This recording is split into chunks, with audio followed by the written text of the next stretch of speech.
السلام علیکم ورحمۃ اللہ وبرکاتہ۔ حدیث نمبر 3590 مشکات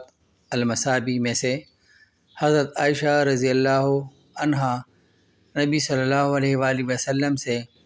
روایت کرتی ہیں، آپ صلی اللہ علیہ وآلہ وسلم نے فرمایا، چوتھائی دینار یا اس سے زیادہ مالیت کی چوری پر چور کا ہاتھ کاٹا جائے گا، متفق علیہ۔ ریسنٹلی ایک واقعہ ہوا تھا جس میں انور مقصود صاحب جو ادیب اور رائٹر ہیں، انہوں نے یہ کہا تھا کہ اگر چوری پر ہاتھ کاٹنے کا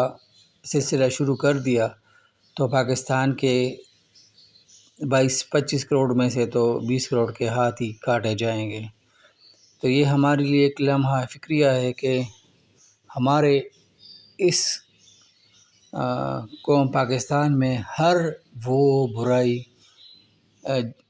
شروع ہو گئی ہے جس پر پہلے قوموں کو تباہ کر دیا گیا تھا، نیست و نابود کر دیا گیا تھا، اور ہم اپنے پیارے حضرت محمد صلی اللہ علیہ وسلم کی دعاؤں اور ان کی برکات کی وجہ سے ہمارے اوپر یہ عذاب نازل نہیں ہو رہے، چھوٹے موٹے عذاب نازل ہو رہے ہیں۔ تو ہمیں چاہیے کہ ہم اپنے معاشرے پہ کوشش کریں کہ وہ یہ جو اتنی برائیاں ہیں وہ ختم ہوں۔ اگر ہم اس طرح نہیں کر سکتے تو کم از کم اپنے گھر سے شروع کریں، اپنی بیوی ہے، بچے ہیں، بھتیجے ہیں، بانجے ہیں، بھتیجیاں ہیں، بانجیاں ہیں، کم از کم ان کی اس طرح سے پرورش کریں کہ جو حلال اور حرام کا تمیز ان کو سکھائیں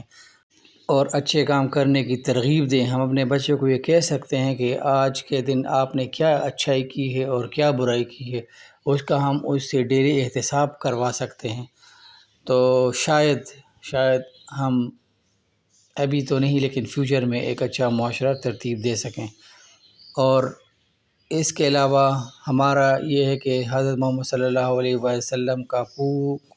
کی پوری زندگی ہمارے لیے ایک مشعل راہ ہے، قرآن پاک ہمارے پاس ہے، تو صحابہ کرام نے جس طرح زندگی گزاری ہے تو اس پہ چلنے کی کوشش تو کریں نا، تو ہماری یہ دنیا بھی سنور جائے گی، یہ معاشرہ بھی پرامن ہو جائے گا، اللہ بھی راضی ہوگا، رسول بھی راضی ہوگا، ہماری زندگیاں بھی اچھی ہو جائے گی۔ تو یہ جتنے بھی آج کل کے حالات ہیں تو یہ سب ہمارے اعمال کا نتیجہ ہے۔ تو اللہ تعالیٰ سے دعا ہے کہ وہ مجھے اور آپ کو ایک اچھا معاشرہ ترتیب دینے کی ہمت دے، آمین ثم آمین۔